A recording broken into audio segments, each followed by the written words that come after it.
What do you think? I mean, obviously, you are embedded in the data from the moment you wake up to the moment you go to bed at night, Bernie. But what do you think about Yuki and what you've seen from the numbers, but also from his personality traits that make you think he might be able to cope better than Liam? This video breaks down Red Bull's car struggles, Max Verstappen's insane adaptability, and the tough choices around Yuki Tsunoda and Liam Lawson. If you want expert F1 insights and behind-the-scenes analysis, don't miss it. First of all, I'm unable to comment on Yuki's muscle package. Yeah. But just listening to the radio comms, there's been big progression from when he started in F1 to now. You know, he's a lot calmer, a lot better feedback. We still get the little bursts of outrage, but he's not the real emotional guy. And I think that was one of the reasons that was holding Red Bull, was this big, strong, like this emotional guy who's just going to lash out and, you know, to finish. You need to finish the races to score any points. So I think he's a lot more reserved on the radio, which is one thing. His driving style is very, very hard to tell from outside of the car in terms of car setup, what aero balance he's running, all of those sorts of things. I'd like to think that someone at Red Bull, more intelligent than I, looks at their 4 drivers and looks at who's running the most forward aero balance, which is what we think the Red Bull ranks them in that order, and your top 2 should be your Red Bull drivers. I don't know that it should be much more complicated than that, but it clearly is. So we're going to find out on Yuki, aren't we? And I think it's a big risk in your home Grand Prix to drive a totally new car, isn't it? But he should, looking at the weather forecast, get 3 good practice sessions in. If they focus on the right things, and there's no reason that he can't do well. Yuki's transformation from fiery outbursts to a composed, measured approach on the radio is striking. It's exactly what you need to consistently finish races. His improved feedback mirrors the kind of discipline that turns race strategy into championship potential. Can we see this maturity translating into race wins as he fine-tunes his balance on track? The numbers and his evolution speak volumes. But is the real question, what did they see in the data that they promised?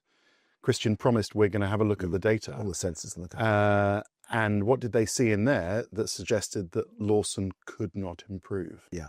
That's really interesting thing for me is did they think, look, his confidence is gone, you know, we got to help him on the emotional side, and we've looked through the data, or Liam has admitted, I can't get any more out of this car, and they thought, well, then we haven't got a choice really. Was there something? Yeah. Would there have been something in the data? Could they have seen?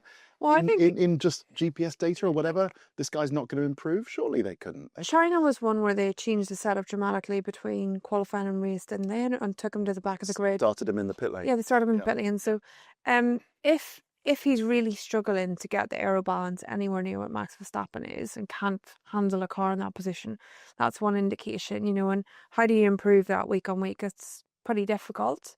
So maybe there are some traits there, but I can't believe that those traits wouldn't have been there before he got in that car, you know, when he did the few tests, whatever they did before. And when a driver loses confidence, especially somewhere like Suzuka, it's a big high-speed track. Yeah. You know, you can't go into Suzuka going, I'm going to drive at 80%, because you're going to get swallowed up. It is a high-speed confidence track. And in previous years, Max at this track through the high-speed S's has been unbelievable compared to others.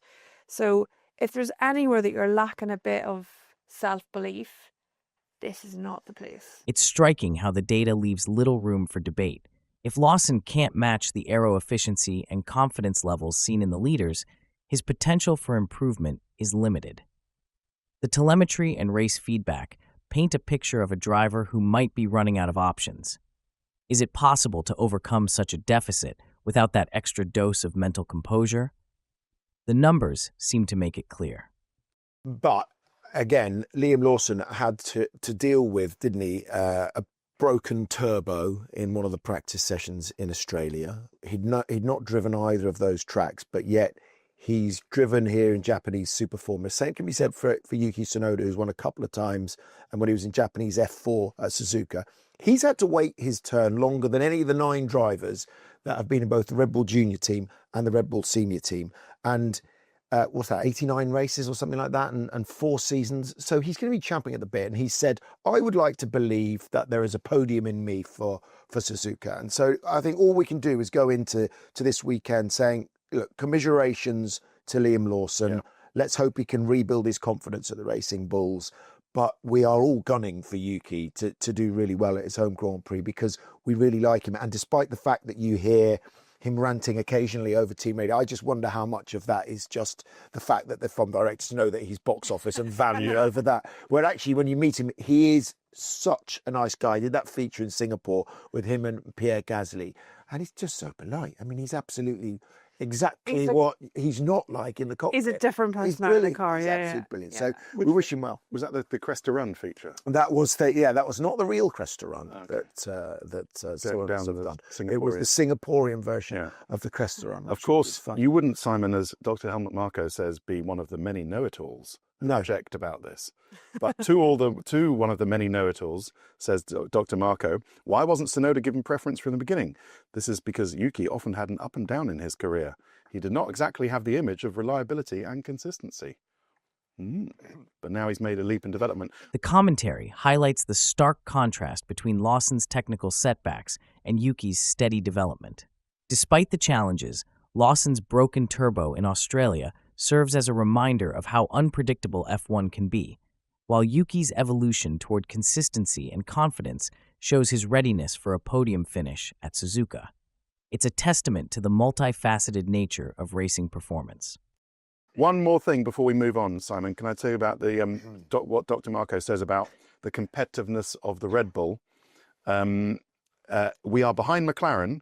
It's difficult to drive, and at the tip of its performance, we're missing a couple of tenths. But he says when the car gets into a good window, particularly on the hard tyres in the last stint, well, the second stint in China, then Max can get put a performance out of the car that they believe will end up reflecting quite well and potentially giving Max a good chance for the World Championship. Okay. And who would have thought that? I mean, I know he's second in the championship, isn't he?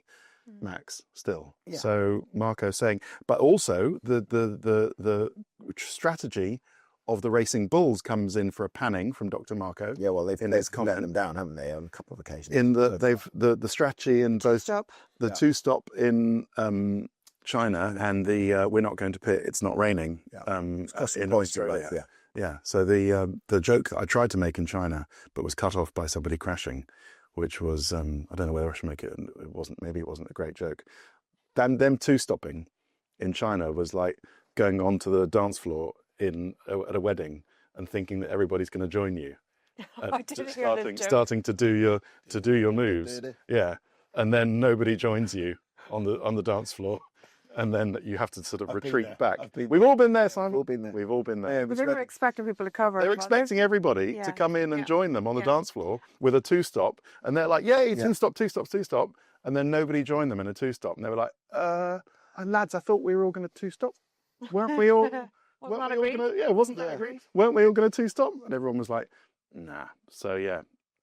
I was wondering why no one joined me doing the worm at Sanona's wedding until I smashed my Chelsea through. Yeah. I should take a break.